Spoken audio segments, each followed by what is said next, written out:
Self-defense 2, level 1, 2, and 3. This is what you are going to be doing. We'll start with level 1 first, then level 2 and 3 have got a little add-on in there, which we'll show you. Before we get into that, I'm going to show you just how we do the guillotine on its own and how we actually get the choke to work and get our partner to tap so that they're feeling it, okay? So if I'm doing the choke on Brandon, my hand's going to go all the way around Brandon's neck this way, and my arm's coming up until it won't go up anymore. Okay, if I've got gaps anywhere, this is not going to be as effective. I've seen a lot when people do this that there's a big gap here and they try and choke this way, they're not going to get the choke, okay? You've got to make sure your body's tight against their neck and your arm's coming all the way around. From here, I come underneath and I'm like touching my belly, towards my chest if I can, okay? To get the choke, it's kind of like you're turning the key in a door.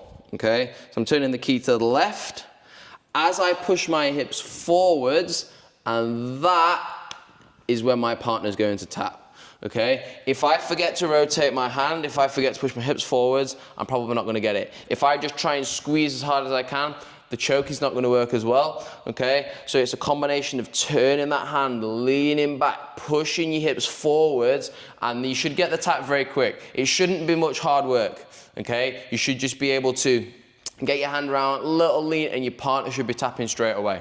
Okay, if you can, have a practice at this at home with your parents. Okay, just stop when they ask you to, and just get a feel for how effective and how quick this choke does actually work. Okay, so that is how we do a guillotine, but how do we get out of it? If Brandon's grabbing me this way, okay, I'm in trouble. Yeah, I need to escape from this position.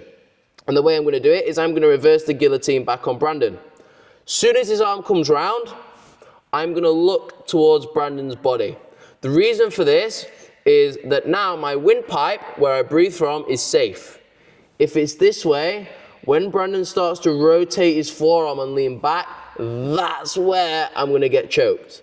If I'm here and he does the same thing, I'm still going to feel it, but I can breathe much better, okay?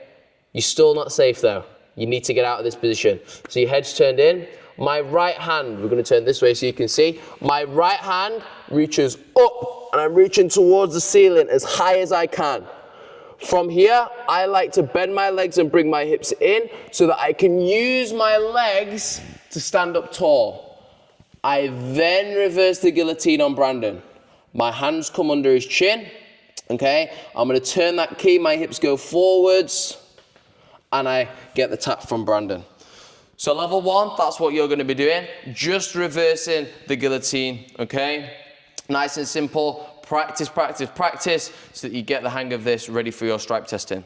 Level 2 and 3, you're adding some softeners in there. So this time when we're being choked, the first thing I'm going to do is turn my head in.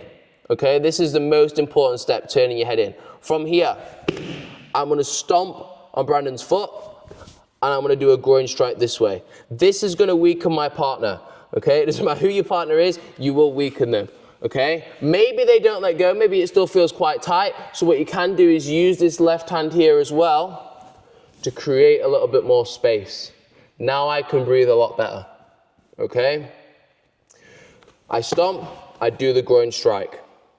I'm doing the exact same thing as level 1, where I reach up, I bend my legs, my hips come forward, I reverse the guillotine, turning my hand, my hips go forwards, and then Brandon's tapping. Okay? Nice and simple self-defense. Keep practicing, okay? And ready for next week when we are going to be stripe testing.